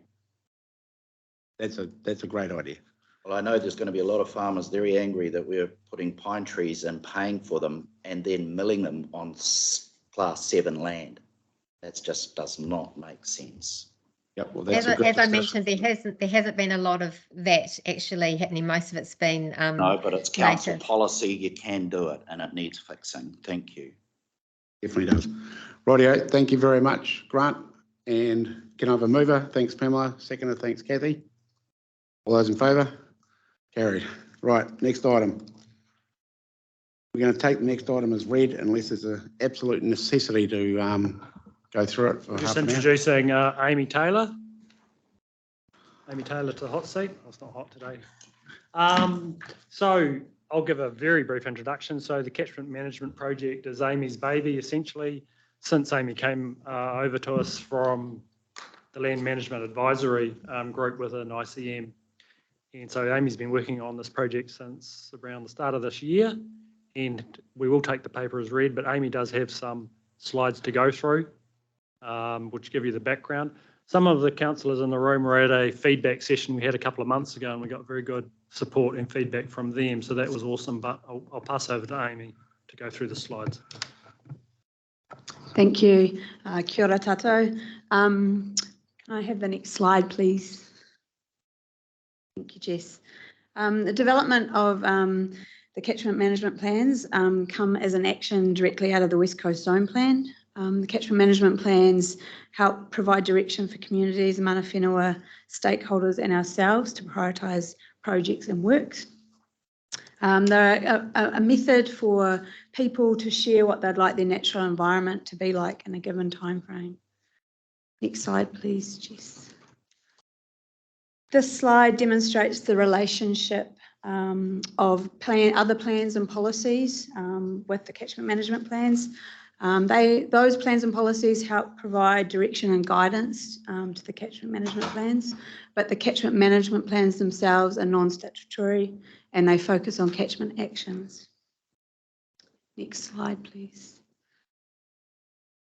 The catchment management process and development has three key phases. The line there in yellow just indicates where the project got to in the end of sort of 2020, and then it was put on hold and where we've picked up from at the start of this year. Thank you, Jess. So a number of engagement opportunities were completed towards the end of 2019 and early 2020. We were very keen to hear about issues and concerns that people had for the harbour catchments. There was no scope at that stage. We wanted to hear all the aspirations, the values and issues. And there were some disruptions to the planned events in 2020 due to COVID. Thank you, Jess. So we heard a range of issues. The list on screen there is just some of the more common issues that were raised. There were catchment-specific issues raised, but the main issues were common to all three catchments. And we've used a cluster process to theme these into 5 areas, these being water, land and its use, people and communities, biodiversity and biosecurity, and working together. Next slide, please, Jess. So this slide just demonstrates how we've taken the 5 themed areas on the left there.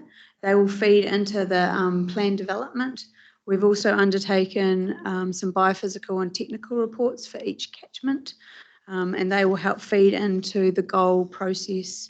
On top of this, we've also looked at the engagement information from other existing processes like Shore Futures, community catchment plans and the iwi management plans. And these have helped develop the draft goals. Next slide, please. Thanks, Jess. This just outlines the progress that we've made this year. We have been linking in with other processes that are underway. That's the Freshwater Policy Review and the Coastal Plan Review, as they've undertaken engagement as well. The goals for the themes have been drafted and the first steps of that, as Grant mentioned, have been reviewed through a small consortium of councillors. The actions for each of those goals are currently being developed. Slide, please. Thank you. So our next steps in the process are to develop an external reference group. We'll be using this group to test goals and actions and hope to complete that phase between October and early November. Alongside that process, we'll be developing the actual catchment management plans for each catchment, and the finalised goals and actions that are specific to those catchments will be incorporated into the plans. And the plans are due in draft format at the end of the year. Thank you. Open for questions through the chair. Thank you. Right, you right, anything to add, Grant? Or? Sure. Okay. Yeah, no, so we've all, Kathy probably hasn't seen this. So have you got any questions, Kathy? All good? Oh, sorry. Yeah, look, I think, I've been party to this. It's great work.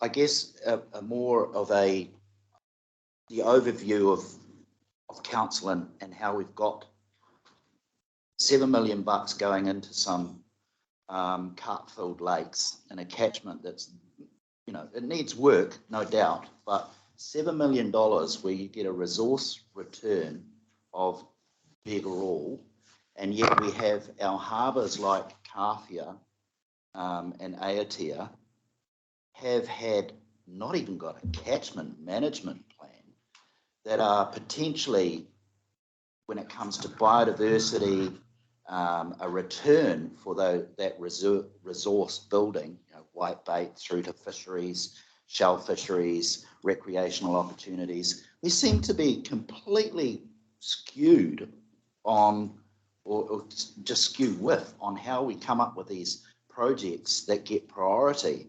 And I'm baffled as to why those lakes that are full of carp get $7 million and our real assets have been ignored and are still way behind the eight ball. How does that happen? I won't answer. I can answer part of that. I mean, the Lower Waikato, the Ngā Waikato project is not draining into a carp-filled lake. That's, the Lower Waikato catchments, highly erodible land. Most of it, some of it's running into the lakes. Some of it isn't. But anyway, your point is, how do we assess priorities around the region for funding? I think is the point you're making. And the way we do it is by establishing the priority through a process.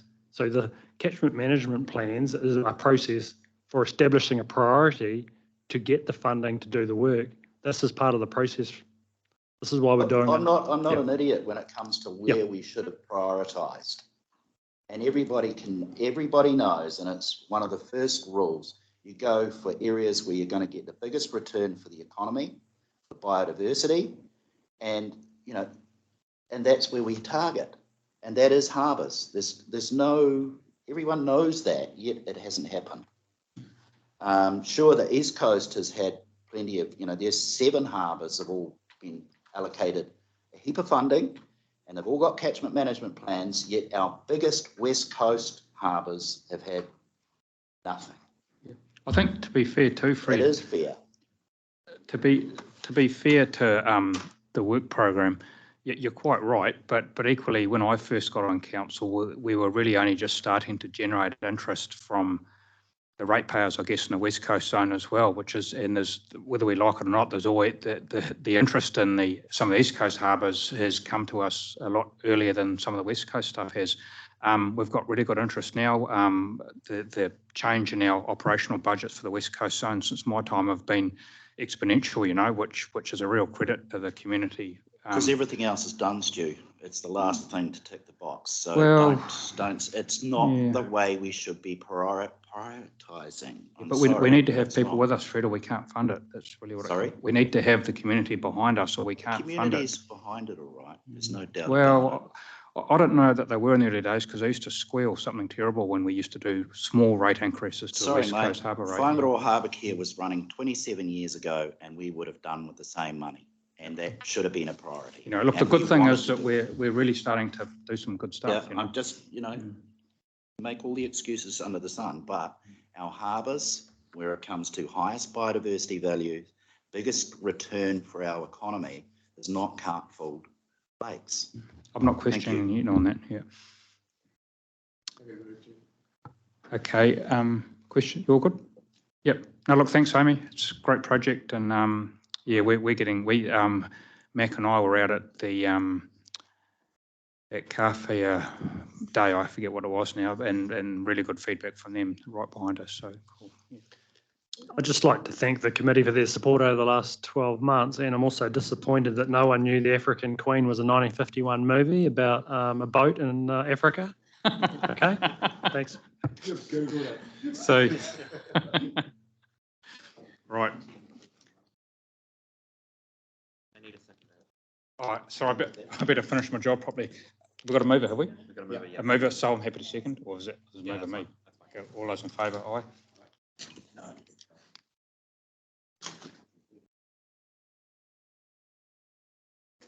Okay, we're going to try and push through to the end of the meeting, guys, before we have lunch. Reason being is Democracy Services are under the pump to get these minutes onto the council agenda. So, yeah,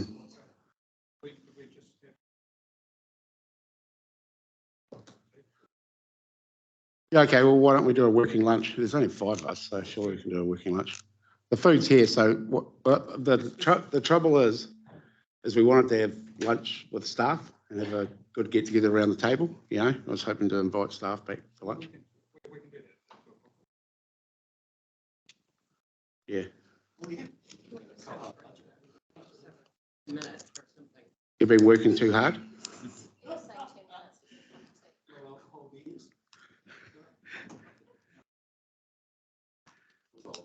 Patrick, how many slides do you have in all these presentations that you've got in front of us? I've got 2. Okay, well, let's have a crack at getting through a couple of these and then see how we go. All right. If we haven't, surely we can do 2.5 hours on the trot from 10 o'clock. So grab a cup of tea. Yep. Yeah. So we'll still have a quorum. Do you want to be here if necessary for this item, or you do?